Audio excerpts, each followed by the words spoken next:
This is Fire Through Spirit with Corby Mitline. Empower Radio. EmpowerRadio.com. Here's your host, Corby Mitline.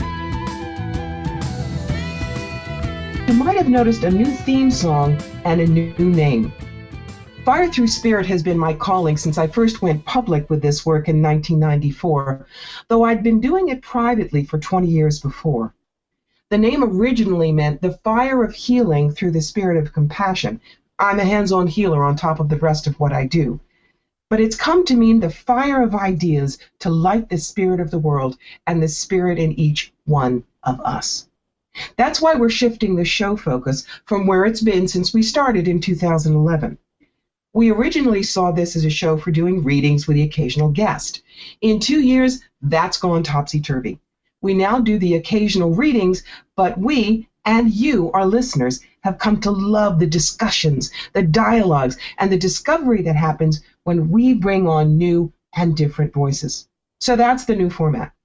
There are dozens and dozens of reader shows out there, all more or less consisting of Will I Marry John, or How Many Children Will I Have, or Can I Speak with My Angel / Spirit Guide / anyone around me. And while they are valid questions, they're not necessarily useful to everyone listening. So while we'll still do a reading segment a couple of times a year, it will be the unusual treat, not the usual menu. We want Fire Through Spirit to be something you refer to again and again, where you share a particular, a compelling podcast with friends, and you come away with a whole new idea of how to live your life to its most delicious potential. So I'm thrilled to start our new format out with a bang. My guests tonight are Terry and Linda Jameson, known internationally as the Psychic Twins. They have an unrivaled track record of accurate predictions. They're most famous for their stunning prophecy on the 9/11 World Trade Center terrorist attacks, the Pentagon attacks, and the May 2000 stock market crash, all of which were made on international radio, Art Bell's Coast to Coast AM in 1999. Terry and Linda have hundreds of appearances to their credit on international TV and radio, including ABC Nightline Beyond Belief, The View, GMA, Oprah's Own Network. They have also starred in 16 documentary films, including Psychic Children on A&E, Extreme Twins, and Hollywood Ghost Stories. The Psychic Twins are the authors of the #1 bestseller Psychic Intelligence and their autobiography Separated at Earth, The Story of the Psychic Twins.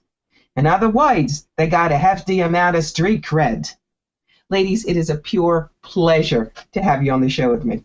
Oh, it's great to be here again, Corby. It's been a while since we did your show. Yeah, it's probably been about 15 years. Yeah. Since we did your show, Crystal Palace.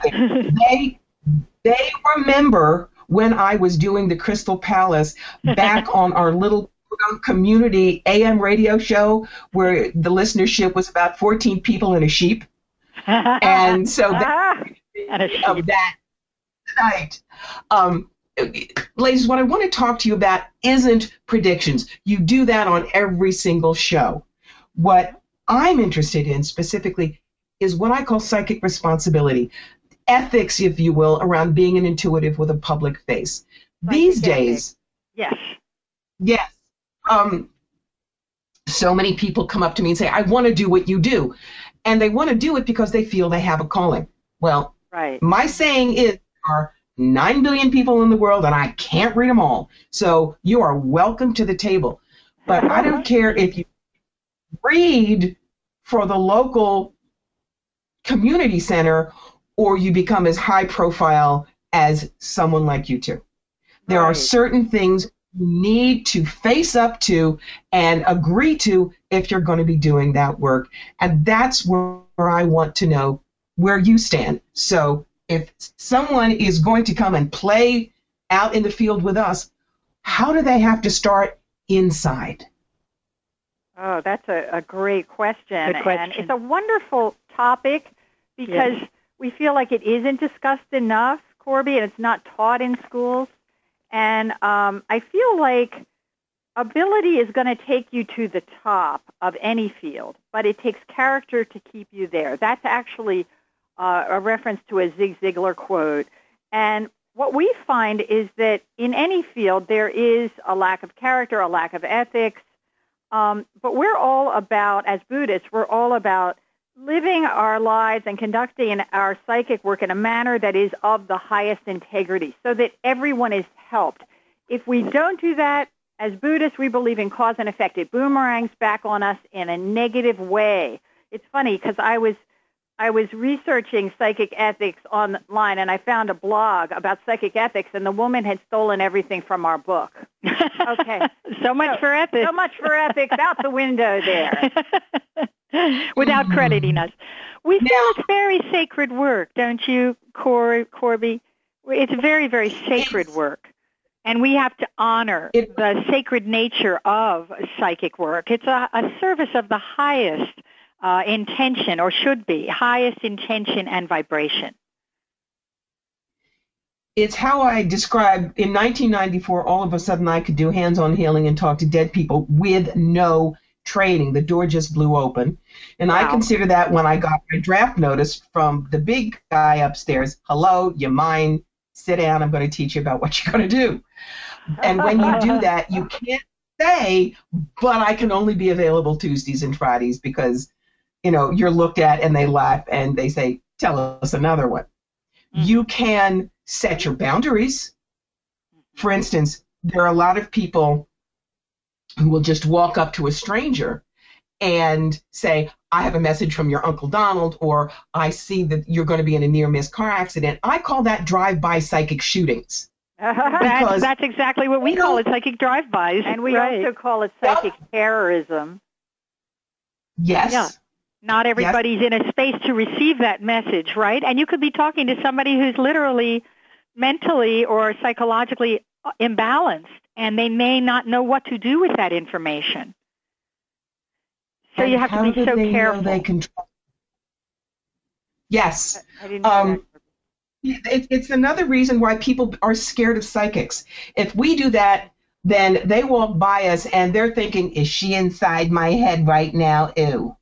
You know, take a look at Marvel Mutants. Right. Well, it's funny because Linda's been reading my mind all day today, and I said, you're violating my code of psychic ethics. Get out of my head. She's done it all day long. And, you know, we're making light of it, but it's such a horrible betrayal and violation. Yes. You know, when people pretend to be psychic, they pretend they made predictions they didn't make. They say they predicted something. There's no proof. There's no link. Where's the link? Mm-hmm. It's like, don't lie about the work that you've done. That's number one.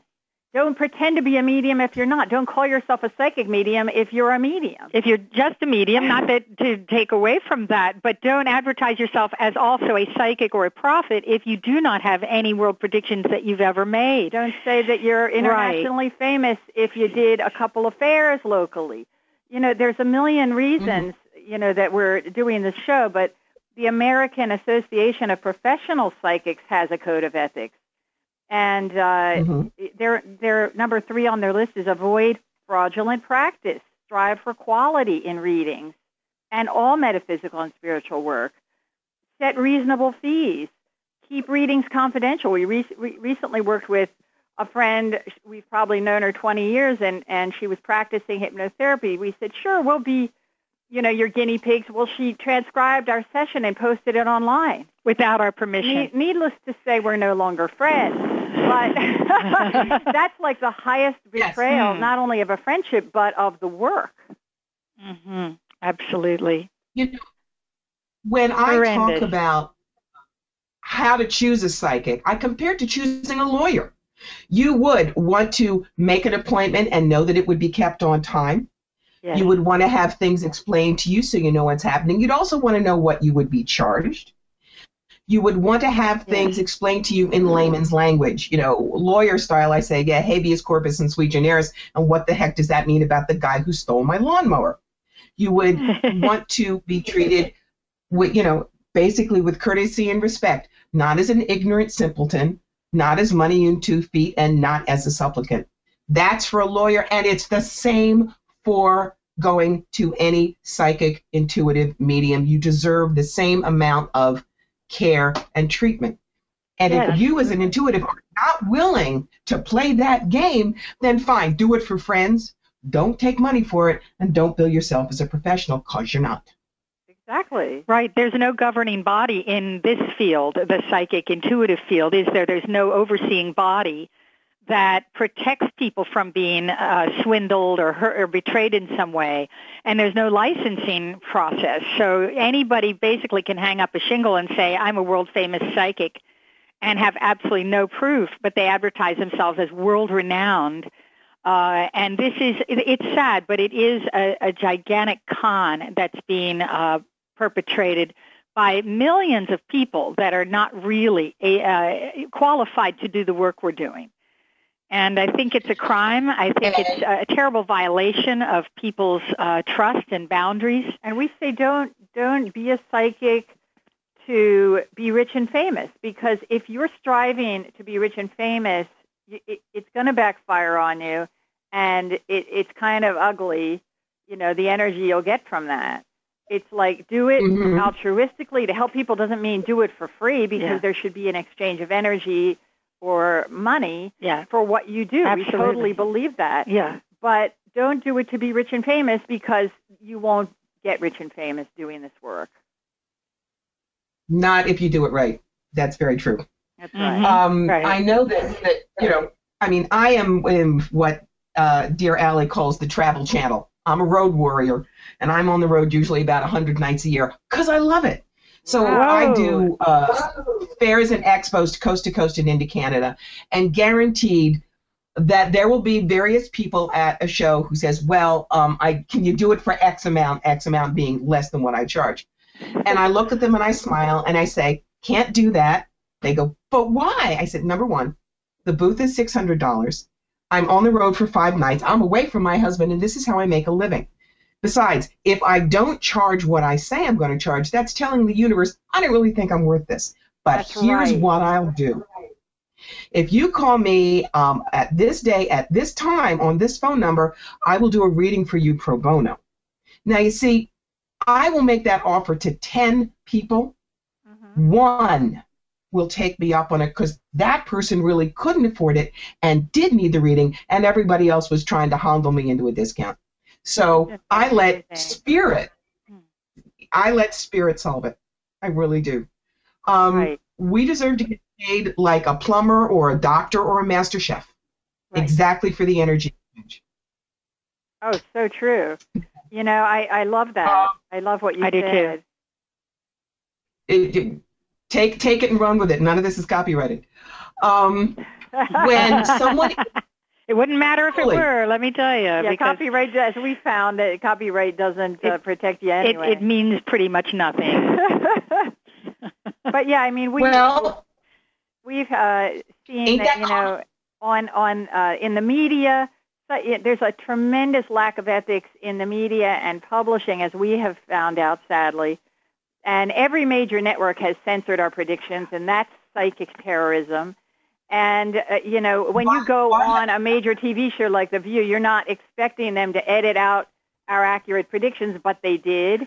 You know what I'm saying? So that's psychic ethics. That's a lack of ethics. Yeah, it is. And the mainstream media. We're very public about that because we're the only ones that it's happened to. And we want people to know this is what's happening. People will take our shows, put them online, edit them down, take out our predictions, and pretend we never said them. Yeah, the mainstream media tries to present and define psychics in a way that makes us totally unacceptable. They try to delegitimize our track record and our influence. It's a media agenda, and we want people to be aware that this is happening. So in case they see it happening online, they can call people out on it, which we rarely see.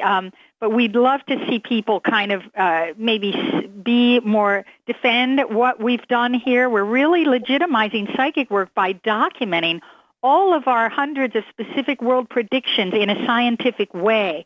And we've done that for over 15 years and predicted hundreds of world events in the media, TV, radio, print.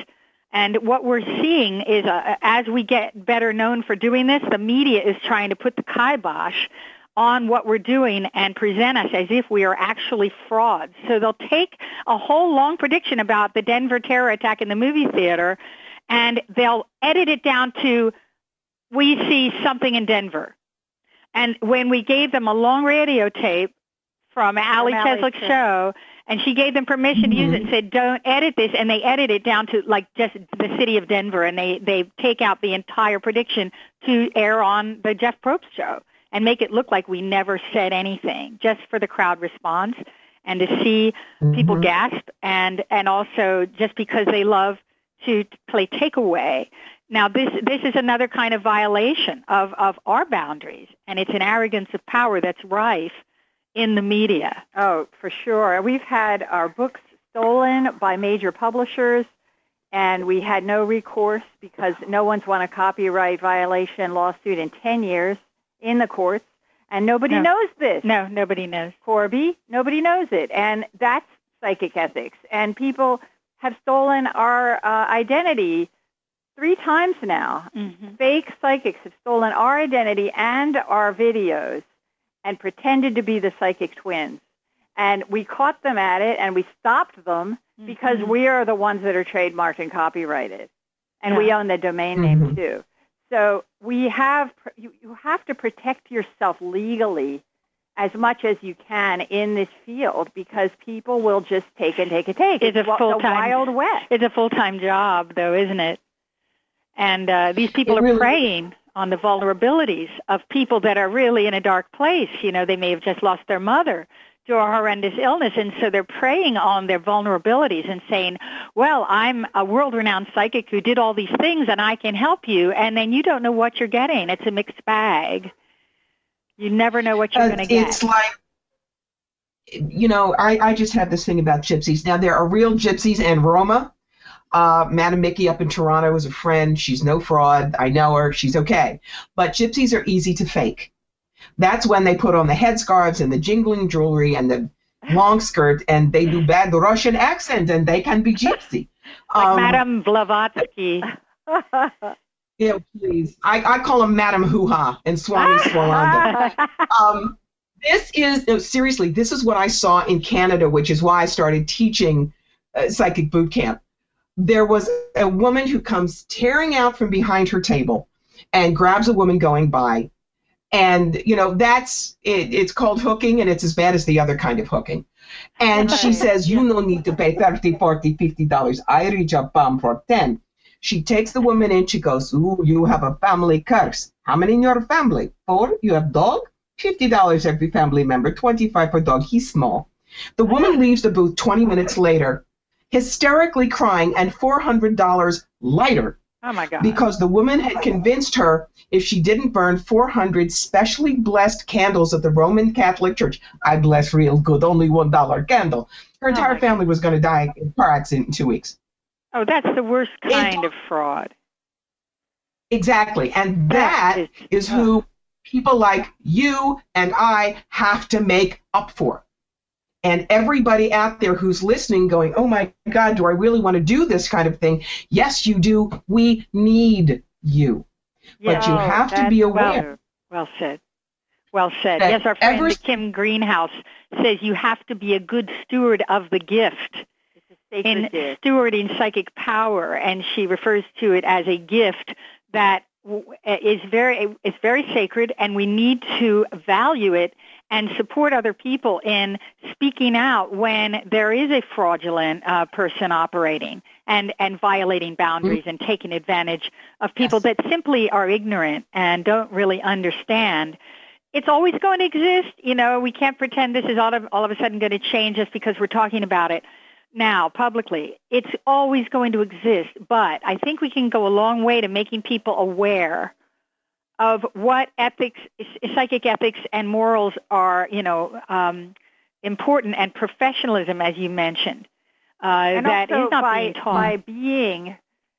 By being an example, just by doing your work with integrity, Corby, you create this ripple effect of, you know, great integrity, and people will see that you're role modeling this proper behavior. And to everyone. So it's like everything you do is holding that. Yeah, in alignment with the highest aspects of ourselves, our Buddha nature, as we call it in Buddhism. Remember the old saying, the ripple of a butterfly wing causes a tsunami in Colombia or something? Yes, we wrote about that, the butterfly effect, in our book, psychic intelligence.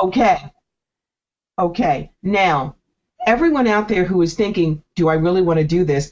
You must realize every session you have, every look ahead, I won't call it a prediction, I'll say every look ahead that you bring to someone's notice, every meeting, you are the butterfly wing that will create the tsunami effect for good or ill for every one of your brother and sister intuitives, everyone. Oh, it's so true. And when we do our work, our intention has always been, as Buddhists for 30 years, our intention has always been to, really hold that vibration of integrity and really franchise our frequency. And we're finding out that is so true. The butterfly wings are catching on all over the world.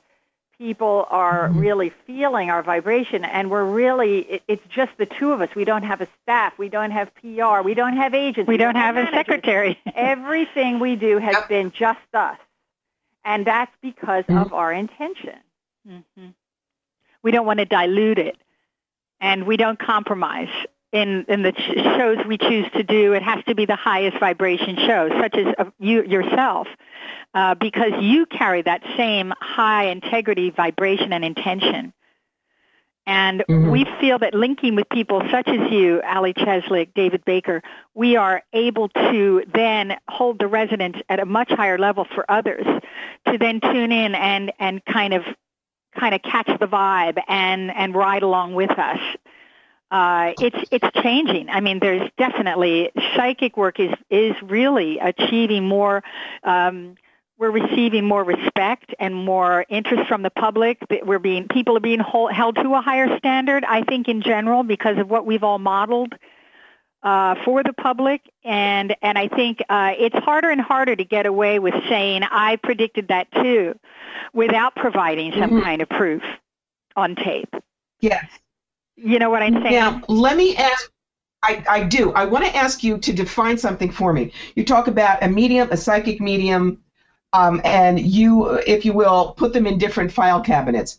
Can you define those for me? Because that may not be something that I'm aware of, and I'd like to know how you see that. Well, this is the thing. What I have found, both of us have found, is that lots of psychic teachers and mediums will say, mediumship is a higher art form. It's a greater gift, a greater skill. Being a psychic, and they usually, almost always, will say, if you're a psychic, then you're just doing a mind read, or you're just reaching into that person's mind. But mediumship is a higher art.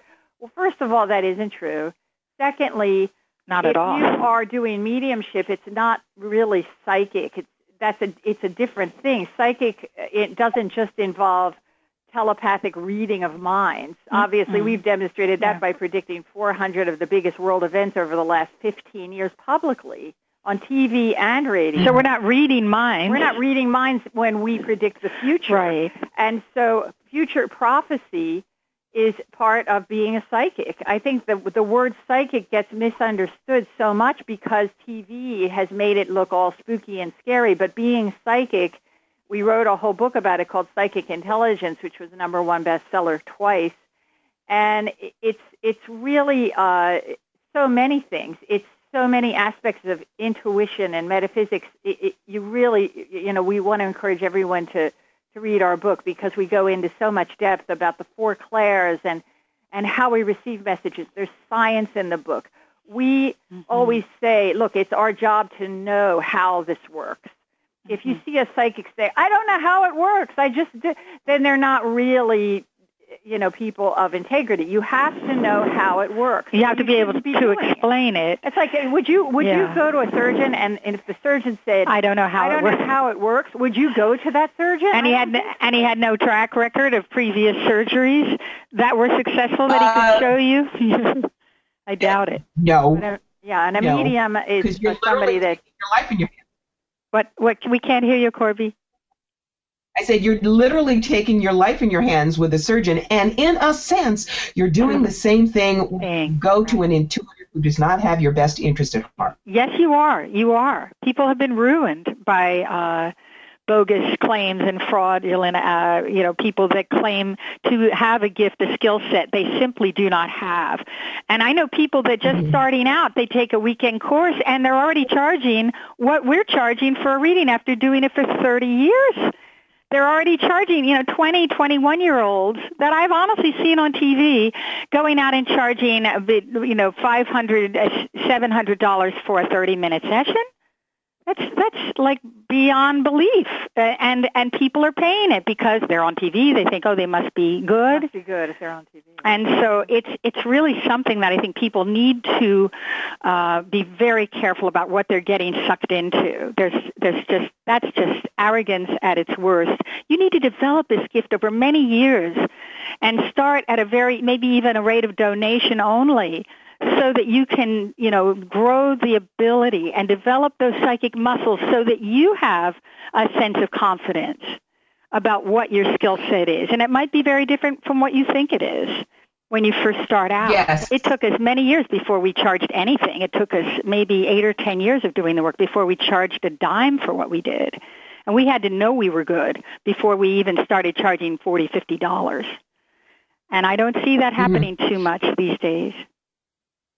No, one of the things that I tell people when they're saying, well, how much should I pay? I say, look, I will tell you a very important metaphysical secret. $1,000 psychic is not necessarily 10 times better than a $100 psychic. That's true.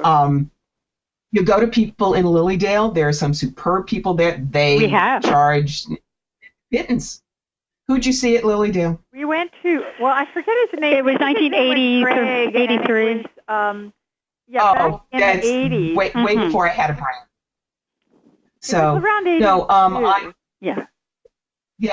There are superb people in Lilydale, and they don't charge huge amounts. Yeah. The big names, and I won't name them. Well, they charge what they charge because, like you, they have books, but they also have PR flats and security guards, and they got to pay them. It's not a matter of how much you pay, though we all need to get paid, absolutely. It is a matter of being fair. Right. Charge it's what fair. You think you're worth. But fair is charging what you think you're worth, but also not bankrupting somebody simply so they think you're better than you are. Right. Exactly. Which is very common, right? And there's this whole camp of people that try to suppress psychics and mediums by saying, it's spiritual work, therefore you should do it for free, and otherwise you're a fraud. And I think that's a real problem. Well, I think that comes out of sort of like a Christian guilt thing that anything spiritual should be for free. Psychics put in a lot of effort and work. We always do a half hour of preliminary meditation and automatic writing and channeling that we don't charge for before every reading, even if it's a half hour reading we're doing by phone or in person. I mean, would you go to a hairdresser and say, cut my hair for free? I don't think so. Or to a fireman. But people have no compunction about saying to us, can you read me for free? I don't have any money. Well, if it's worth it, save your money. Go get a job. Save your money. It's worth it. We are worth it. It's an investment. This could change your life. And we have saved lives, by the way, through our work. So it's like people generally don't appreciate that too much. We've had literally people, we talked out of suicide and come and threaten to kill us. So it doesn't, it's like... they blamed us. Right. But it doesn't always work the way you want it to if you're dealing with people that are unstable. But but if there's no investment of any kind, in barter or in money, I think you don't value the gift, and then you don't tend to get as much out of a reading if you just expect it for free. There's no investment that you're making. And the ones that you read for free are always the ones that come back and say, "Oh, you were wrong. Right. Always the Disney commercial." Or something like that. Mm-hmm. And it's like if they don't pay for it, they usually don't appreciate it or value it. Exactly. All right, we're about to go to break. This is Corby Mitleid on the new Fire Through Spirit. We're here with the Psychic Twins, and we will be back with them on the other side of the break. Stay with us. Yours to empower. This is Empower Radio. Welcome back to Fire Through Spirit. This is Corby Mitleid, and I'm here with the Psychic Twins, Terry and Linda Jameson. Something that I want to work on, and maybe we can invent it right here on the radio, is the 10 commandments of the professional psychic. Oh, no, we're not an official group, but what can we do? What are some of the rules, simple, but right there, that you would give to someone who says, all right, I am willing to put my life on the line to do this? And I'll preface it with a quote that I love. One of my favorite authors is Diane Duane, and she writes the Young Wizards series. And what she calls the Wizard's Oath is not so different of the way we ought to work. It's in life's name and for life's sake, I assert that I will employ the art, which is its gift, in life's service alone, rejecting all other usages. I will guard growth and ease pain. I will fight to preserve what grows and lives well in its own way, nor will I change any creature unless its growth and life or that of the system of which it is part are threatened or threaten another. To these ends, in the practice of my art, I will ever put aside fear for courage and death for life when it is right to do so, looking always toward the heart of time, where all our sundered times are one, and all our myriad worlds lie whole in the one from whom they proceeded. That's what we do, and it's what I live by. Diane Duane is brilliant, and like I said, that's a big fat poster on my wall. Beautifully worded. So with that, but thank her. I just read it.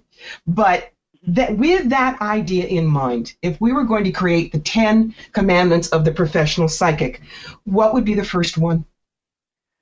Well, the first one is to really operate in the way that you would want to be treated yourself, kind of the golden rule of the highest integrity. Yes. Don't lie, don't hurt people, do no harm. It's sort of like being a doctor. Don't be in this for personal gain, like in the sense that you're going to be rich and famous. Another thing that fake psychics do, we have a whole chapter in our book called How to Spot a Fake Psychic in our book Psychic Intelligence. But a lot of fake psychics claim to reunite lost loves, like, I'll bring your ex-husband back. Well, you're the only person that can do that. Nobody can do that for you. I don't care how many candles you burn. And so I really think it's like operate from a point of the highest integrity for the good of all would have to be number one on the list. Yeah. Be a messenger of the truth and the light as much as you can, and also shine a light to inspire, inform, and uplift people, not just spout predictions of things you think they want to hear, so they'll call back because they'll like you. And I think it's really important to tune in, and if you do get a strong feeling, say it, but always couch it in, this is what I'm seeing as a potentiality, and the future is mutable, and it probably could change with your will and intention. Don't ever say it's etched in stone, you can't change this. Let them know that it's really up to them to, with their will, intention, prayer, and action, to create something happening, rather than this is what I see and nothing can change it. And, we always see the future as mutable, and it's about potentialities, the strongest potentiality we read in your auric field as being the most likely outcome. And I think a lot of people totally agree with that. I've taught my people, don't ask me a yes or no question. If you say to me, is my business going to be successful? I'll give you the hairy eyeball and say, and what if I said, no, it's going to tank and you're going to live in a box under a bridge? Wrong question. Ask what's empowering. How do I make my business rock? Then we look at what the energy is around it, where to look for the brick and mortar location, how you might want to market it, who you would look for staff. Ask for the pieces so that you can take your life and run with it, because life is neither happy, joy, or doom and gloom. I see it as a roller coaster, no breaks. You have your ups and your downs and your hairpin turns, and the best intuitive counselor, which is what we all are, will say, here are your opportunities and how to grab them. Here's the tough stuff. Here's how to get through it or around it. Here's your toolbox. Go rock and roll. Yeah, I love that. When people say, well, what if I got cancer? I said, I've done the cancer dance 3 times. And they look at me and I say, look, it's how you view it. And don't say, what did I do wrong to get this? Part of the work that I did with Robert Schwartz in the Your Soul's Plan series, it's a lesson that you can work with, learn from, and you will probably pass something on to someone else that they needed to know. So there is no bad luck. There is no curse. No bad there may be some tough things. Right. There may be some tough stuff you have to work on, but that is where we as intuitives come in to show you what your options are. Very often when someone is having trouble in a relationship, I will say, well, here are your 3 options. And it's usually status quo, you do nothing, what I call the have the come to Jesus meeting, where you all go to counseling or you really face the problems head on, or hostile bye-bye. You're really done, you don't want to work in it, and there's where you go. Am I going to tell them which one? No. Right. We don't control people, but that's funny. Important. The people will come to psychics, and they'll come to us, and they'll say, well, should I leave my husband? And we can't make that decision for you, them. Yeah. But we can tell you what we see if you make the decision to stay together or if you make the decision to divorce. I think that people want this psychic insurance policy. Yeah. They want us to agree with what they have already decided is in their best interest to do. And if we don't see, this guy is your soulmate, they'll hang up on us. They'll get pissed. And, that's fine. But, you're going to get the truth from us, as they will from you, Corby. Yeah. Thank you. So I would say that number 2 is accept the fact that you show the way, but you're not the tour guide. You cannot say, over here is the building you should go into because there's something in there. All you can do is say, here's your map, and here are the highlights. I like that. Shine a light on the path for them and help them interpret what they might have to deal with karmically, what their karmic contract or sacred contract might be coming in. We get that a lot. We give that a lot to people, what we tune in terms of past lives that might have significance in informing their current life problems or situations or dilemmas. But no psychic should be like in 30 minutes or less this solution to all their life problems. And it's amazing to us how people always expect us to be that insurance policy against any problems ever occurring again in their lives. It's crazy. So we try to educate people about that. Do you ever get someone who just say, well, tell me what my purpose is? Drives me all the time. All the time. Yeah, people really want to know what their spiritual purpose is and mission, yes. And to me, that's like saying, I was assigned to read War and Peace. Can you please give me the plot, the cliff notes, and the answers to the midterm? You find out the purpose of your life. You find out the purpose of your life by looking at what you've done. What are your patterns? What do you adore? And it's much better because if I said, I see you're supposed to be an electrical engineer, now you've got another should. Yeah. My father was a lawyer. I hate lawyers. No, I'm not going to be a lawyer. I found my calling through this crazy life that I've led. But now, at 58, doing this work full-time for 10 years, I get to get up every morning. I don't have to get up every morning. I found my purpose. And that joy is worth the delay rather than just have someone tell you and you never have the joy of discovery. It's true. It's like your purpose is really everything that you do. It's kind of like your dharma. It's your life work. So, yeah, I think you're right. To ask that question is a little bit, it's very difficult to answer. But at the same time, it can be, you could respond, your purpose is simply to love or to be love. Or to bring healing light to elevate the vibration of those around you or the planet overall. Wayne Dyer actually talks about purpose, a sense of purpose not being about what you do or about going on your ideal vacation. it's not realized by anything or anyone external to you. He says purpose is found by being willing to suspend your ego, knowing that you are eternally connected to God and surrendering the little mind to the big mind. And I love that. And he says you feel purposeful in everything you do. Whether it's weeding a garden or shoveling snow or driving in traffic, you are bringing purpose to your life. And so it's a consciousness, it's a mindfulness. I love Wayne Dyer, and yes, I agree with that completely. I kind of see your purpose as your vapor trail, your legacy, so that when you go skidding into heaven on bald tires and fumes in the tank and God hands you beer, you get to tell them all the great stories. Great. So, all right, so we've got that. What else? What do we want for our fourth law? Okay. Look at, well, a lot of people want lotto numbers. And it's like, I don't think that that's our job. We don't give lotto numbers. It doesn't stop people from asking, even though they know that we don't. So it's not our job to make you rich, kind of a thing. Also keeping information confidential, because it's a very, people are laying bare their souls. Often we as psychics hear a person's darkest secrets that they never even shared with their family members. And it's a high sensitivity of this kind of information.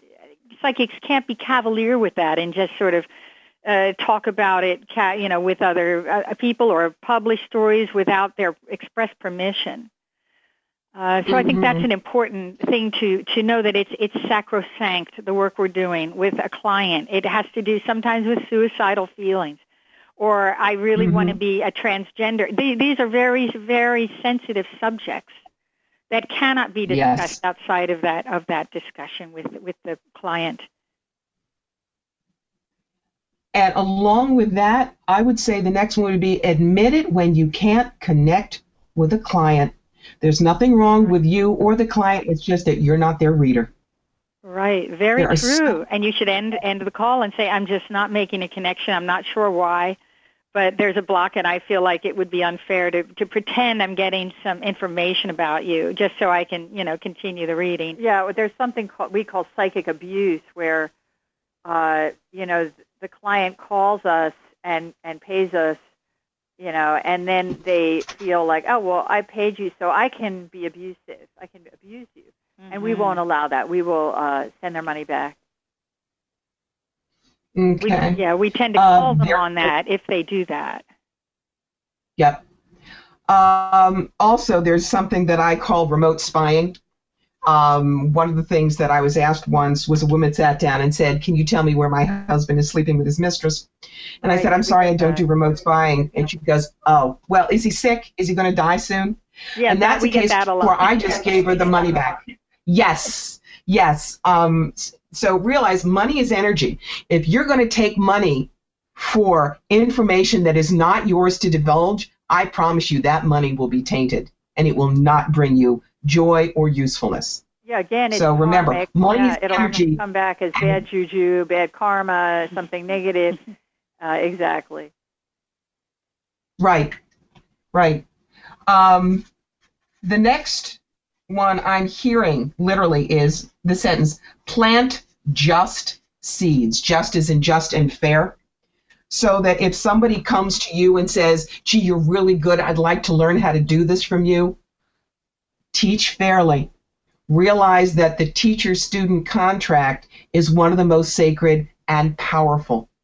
They are not your disciples. You are not a guru. You are a mentor. For me, a mentor is someone who will push you a little further than you think you can go, kick you out of the nest a little bit before you think you're ready, and will sit in the audience and applaud you when you get an award for maybe being even better at what you do than they were. Because that means the teacher is into the teaching and not into the ego of being the big boss. Right. Yes or no? Oh, yeah. I mean, James Arthur Ray is a perfect example of that. He's now in jail for murdering 3 people. In the sweat lodge. And this guy was, Oprah got behind him. So I really think that these narcissists are really there are some sociopaths that get into healing work. and they really try to turn themselves into a cult leader. And, there are people that, completely give over all of their power to follow these people who are claiming that they know more than you. And I'll control you if you follow me and you pay me, $20,000 for a sweat lodge. And then, he killed 3 people. So it's like, be very careful. Be very careful who you trust in this business. And who you give your power away to. Don't give your power away to a psychic or a healer or a medium just because they seem to have a reputation or they, put themselves on some kind of a pedestal.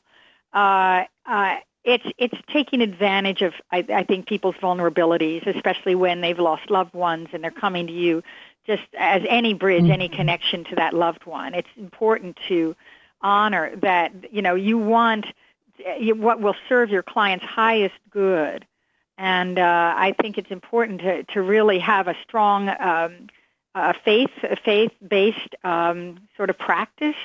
I think all psychics should have some kind of faith-based practice. We've had a daily practice of Buddhism for 29 years. We've been chanting every single day for 29 years to come from the highest integrity and intention in everything we do, not just our psychic work. And so I think that is really what is missing with a lot of these gypsies and the fakes that are out there. They don't really come from a place of faith or high intention or integrity. So that should be one of the things on the list. Okay. The next one for me, admit you're just the garden hose, it ain't you. I took a master class with John Holland in May, and his saying is we're just the... a wonderful man, showed me that I could do I didn't think I could do, because when he's walking towards you and handing you the mic, you don't say no thank you. How about the guy next to me? So I will always be grateful for him for making me kick my game up a notch. Yeah. But the idea is, it's, we are the instrument. The hammer does not go strutting around on the back deck and say, look at that deck, look at that permawood, isn't that a great nail? I was brilliant. The hammer just got whacked and somebody else held it. And that is what we do as intuitives. We are the instrument of, however, the central intelligence, God, Ralph the Wonder Dog, I don't care who you see it, but we are the tool. We're honored to do the work. The conduit, yeah. Yeah. Yes. Okay. What we got 2 more spots here for the commandments. What else you got? I thought we were on 10. Wasn't that? It felt like 10. We hit about 15. What do we have? 16 on operate on the golden. Okay. Operate on the golden rule. Accept the fact that you've got to show your truth. It is not our job to make somebody rich. Confidentiality. Admit it when you can't connect. Right. Money is energy. Keep it clean. Plant just seeds and admit that you're just a garden hose. So I think we need like 1 or 2. Don't try to control. Don't try to control a person with the reading. And there's another one too. And their choices. Don't allow abuse. Don't do psychic spying, and have a faith-based practice. So there's 3 more. There's a few more, yeah. All right. Faith-based practice. All right. I am going to give a listen to this show afterwards, write them up, and I will send them to you, because I have never That'd seen... be great. We'll post it. We'll post it. I've never seen the 10 commandments of professional psychic ethics, and, it needs to get out there. Great. I think it's time. It's time. It is. Now, let me have you toot your own horn a little bit. So where are people going to find you? Where are you going to direct them so that if they go, oh, these guys were so neat, we can say, go get it. Well, you come visit us at psychictwins.com, PSYCHIC twins.com. That's the only official Psychic Twins website. We have a Facebook fan page, The Psychic Twins. Our group is closed. We have 1,000 members, but we have 14,000 fans. And go to our Twitter page. It's Twitter/Psychic Twins, all caps, all joined, no spaces. Psychic Twins /Psychic Twins. and read our books. Separated at Earth and Psychic Intelligence. They're in stores everywhere. They're #1 in U.S., Russia, and now China. Yeah, it came out in Complex Chinese this past month, and it's a #1 bestseller in the Russian language as well. We're writing a couple of new books, so those hopefully will come out within the next year or so. And we're coming out in a Hay House book, Hay House Australia. We're being profiled in a book called Conversations with World-Famous Mediums. Now, I don't know, Psychic Medium. I don't know if that's the final title they decided on, but it should come out in August or September of this year. Wow, busy. Busy bees. And David Baker wrote a book, too, so we're in that. We have 2 chapters in his book as well. Wonderful. I cannot thank you enough for being on the inaugural Fire Through Spirit. I think that we're going to wake up a few people out there, and you are a pure, pure delight. So I am your heart, Corby, as are you. It was a pleasure. You're one of the great, strong, radiant lights of this field, and we are so grateful for you. I hope we can come back. Oh, honey, red carpet, and I'll send a limo anytime you want. We'll take it. Okay, for all of my listeners out there, you can find me, firethroughspirit.com, Fire Through Spirit on the Facebook, and on Twitter, Corby Mitleid. So thank you so much for being with us on the inaugural Fire Through Spirit. We've got some fabulous guests coming up for you in the future.